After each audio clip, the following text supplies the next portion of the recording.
கலம்கரி பிரிண்ட்ல ஒரு அனார்கலி, அதுவும் காட்டன். ரொம்ப கிராண்டா கச அந்த மாதிரிலாம் கிடையவே கிடையாது. ரொம்ப சிம்பிளா யூனிக் கொடுத்துருப்பாங்க ஃப்ரண்ட்ல. அண்ட் தென் பேக்ல உங்களுக்கு நாட் வந்துடும். ஹேண்ட் வந்து ஃபுல் ஹேண்ட் கொடுத்துருப்பாங்க. லென்த் உங்களுக்கு நல்ல ஆங்கிள் வரைக்கும் வரும், அதுக்கு கீழே கூட வரும். அனார்கலியோட பெத்துமே பர்ஃபெக்டா இருக்கு. இது கூட ஒரு ஷால் வருதுல, அதுதான் மேட்டர். உங்களுக்கு வந்து ஜார்ஜெட்ல ஷால் கொடுத்துருப்பாங்க. எல்லா எண்ட்லுமே உங்களுக்கு அந்த அனார்கலியோட பிரிண்ட் இங்கேயுமே இருக்கும். இது ஒண்ணுதான் கலர்னு இல்ல, நிறைய கலர்ஸ் அவைலபிளா இருக்கு. எனக்கு பிளாக் ரொம்ப பிடிச்சதுனால நான் பிளாக் வாங்கினேன். நீங்களும் உங்ககிட்ட கேட்டு கலர்ஸ் பார்த்து எது பிடிச்சிருக்கோ அது வாங்கிக்கோங்க. இப்ப ட்ரையல்ஸ் பார்த்துடலாமா? தென்றல் வரும் வெளியை பூக்கள் அறியாதா,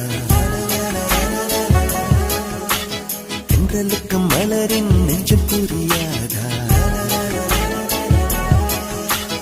அள்ளி கொடுத்தேன் மனதை, எழுதி வைத்தேன் முதல் கவிதை, கண்ணில் வளர்த்தேன் கனவை, கட்டி பிடித்தேன் தலையணையை,